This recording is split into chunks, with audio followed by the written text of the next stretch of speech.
शोभानाथ जी, मैं लाइव में किसी का नाम लेकर के नहीं करता हूं, लेकिन मैं आपको भी समझा दे रहा हूं, राशिद नसीम के पैरोकार मत बनिए।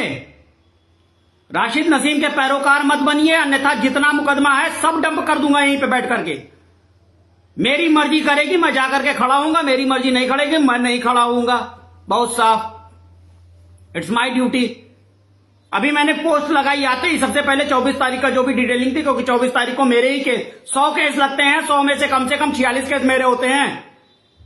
मेरा नाम नहीं शो होता, मैं इस वजह से नहीं शो होता है क्योंकि हाँ, मैं नहीं चाहता अननेसेसरी कंट्रोवर्सी क्रिएट हो, लेकिन जिसका जिसका नाम आता है वो खुद जानता है कि हाँ भैया उसका मुकदमा आ चुका है।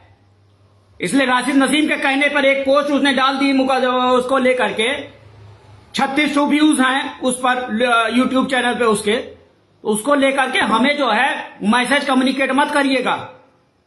कुछ लोगों को मैंने बोला, जिनका कुछ लोगों का जैसे ईडी का नोटिफिकेशन लेटर नहीं पहुंचा, देयर आर सम प्रॉब्लम, कुछ प्रॉब्लम हुई होगी, नहीं पहुंच रहा। मैंने कहा ठीक है, एक सप्लीमेंट्री फाइल कर देते हैं। कुछ लोगों को मैंने बाकायदा चेंबर में बुला करके बोला कि भैया ये समस्या हो रही है, किसी का आधार का एड्रेस गलत है, किसी का कुछ गलत है, तो जब गलत है तो उसको रेक्टिफाई कराइए। लेकिन जब बताने के बाद तो भाई हर चीज में तो लगेगा खर्चा, सीधी सी बात है। अगर आपके अंदर कंगाली है, आप नहीं कर सकते, बैठ जाइए अपने घर पे, भूल जाइए साइंस सिटी का पैसा। अगर आपके अंदर दम नहीं है लड़ने का तो मत डरिए, क्योंकि मैं एसएन श्रीवास्तव अपनी जेब से पैसा लगा करके आपका मुकदमा नहीं लड़ूंगा।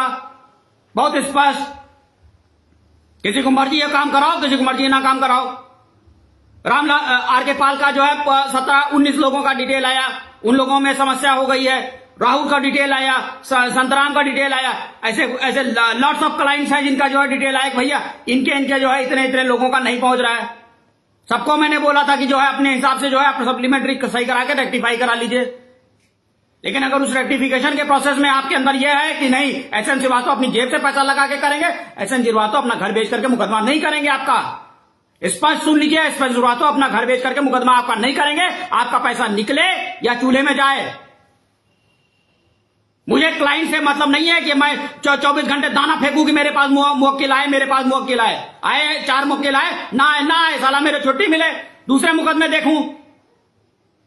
क्योंकि इन मुकदमों से मेरा हो रहा है सरदर्द। इनसे मेरा बहुत बड़ा वो नहीं चल रहा है कि बहुत बड़ा मेरे लिए बहुत बड़ा इशू बन रहा है, मैं बहुत कमाई कर रहा हूं, इसमें मेरा नुकसान हो रहा है। जितनी निवेशक आ रहे हैं 4-5 हजार से ज्यादा हैसियत नहीं है किसी की देने की। जितना एक्सपेंस आता है सारा एक्सपेंस जो है खर्चे में चला जाता है। लेकिन हाँ, एक लाइबिलिटी है कि हाँ एसएन श्रीवास्तव ने शुरू किया, इसलिए हमारी लाइबिलिटी है, इसलिए मैं कर रहा हूं। तो बस उतने ही तक रहो जितने तक संभाल सकते हो। जिस दिन मूड करके, क्योंकि ये भी समझ लीजिए सुप्रीम कोर्ट ने स्टे दिया हुआ है, एसएलपी पर स्टे आया हुआ है। अगर मैं नहीं जाऊंगा एसएलपी में वहां बहस करने के लिए तो एसएलपी कन्वर्ट होगी अपील में, और अपील में कन्वर्ट होने का मतलब 2 से 2.5 साल आराम से बीत जाएंगे, किसी का कुछ नहीं होगा। और ये मेरे ऊपर डिपेंड करता है कि मैं जाकर के, क्योंकि सबसे ज्यादा डिटेलिंग, सबसे ज्यादा क्या कहते हैं उसकी जो है फैक्ट, उसकी डिटेलिंग मैंने कराई है।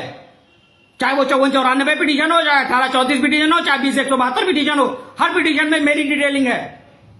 तो अगर मेरा मन करेगा तो मैं जाऊंगा, नहीं मन करेगा नहीं जाऊंगा। कोई ठेका नहीं ले रखा है साइंस सिटी को आपकी जो है